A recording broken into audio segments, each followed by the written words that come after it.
كاينه شي ملابس كتحس بها كتعاود حكاية فايت عمرها قرون. كتبدا من القصور الملكية وكتوصل لأكبر منصات الموضة في العالم. اليوم رحلتنا مع القفطان المغربي، قطعة فنية كتجسد تاريخ طويل ديال الأناقة والإبداع. 8. هذا الرقم كيرمز لعدد القرون اللي تصنع منها تاريخ وثقافة القفطان المغربي. تخيلوا 800 عام ديال التطور والجمال. شوفوا، القفطان ماشي غير مجرد طرف الثوب صافي، هو رمز كيعكس حب المغاربة للجمال والأصالة. يعني هو حكاية ثقافة وحكاية ملوك وأناقة خالدة قدرت تسحر العالم كله. يلا خليونا نرجعوا بالزمان اللور للبداية للقرن الثاني عشر. في ذاك الوقت القفطان كان لباس خاص بزاف، لباس الملوك والسلاطين، يعني رمز للهيبة والمكانة العالية. في الشكل ديالو الأصلي القفطان كان رداء طويل وواسع وكان للرجال فقط. الأصل ديالو كيرجع لعهد الدولة الموحدية وكان كيتعتبر قمة الشياكة والأناقة في العصر ديالو. تاريخ القفطان داز من مراحل مهمة بزاف. البداية كانت في القرن الثاني عشر في مدينة فاس اللي كانت العاصمة الصناعية ديال الموحدين. موراها في عهد الدولة المارينية ولا مرتبط بالأعراس والمناسبات السعيدة. ومن هنا بالضبط بدات العادة ديال أن القفطان يكون جزء من جهاز العروس، وهي عادة مازال كاينة لليوم. ومن بعد في عهد الدولة السعدية ولا هو اللباس المفضل ديال السلاطين بحال السلطان أحمد المنصور الذهبي. ودابا غنوصلوا لنقطة تحول بدلات كل شيء في قصة القفطان. في القرن الخامس عشر وقع تغيير كبير بزاف من اللي المرأة المغربية خدات القفطان وحولاته من لباس رجالي لزي نسائي مبهر.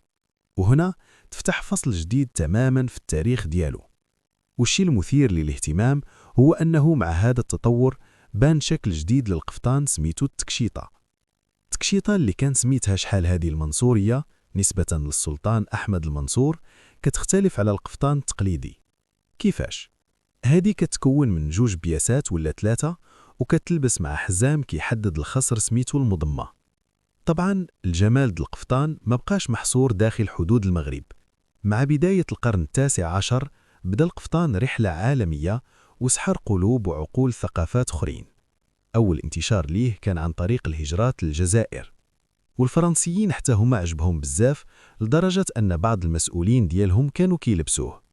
ولا القفطان والمرأة المغربية موضوع أساسي في لوحات الفنانين الأجانب، وحتى الذوق الفرنسي دوغيز براسو لبسو. خليونا دابا ندوزو للعصر الحديث ونشوفوا كيفاش القفطان تطور ولا متربع على عرش الموضة العالمية. يعني ما بقاش غير لباس تقليدي، لا، ولا قطعة أساسية في عالم الأزياء الفاخرة. اللي كيميز القفطان الحديث هو الحرفية الواعرة في الصناعة ديالو.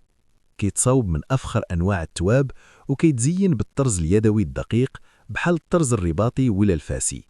وغالبا كتستعمل في الصناعة ديالو خيوط من الحرير ولا الفضة ولا الذهب. وكيتنبت بالأحجار الكريمة، يعني كيولي تحفة فنية حقيقية. هذا الجمال كله ما دازش مرور الكرام على مصممي الأزياء العالميين، أكيد لا. كبار المصممين بحال كينزو وجون بول غوتيي وكريستيان لاكروا استلهموا منه قدموه في المجموعات العالمية ديالهم. وهذا الشيء كيبين لينا شحال انتشاره عالمي.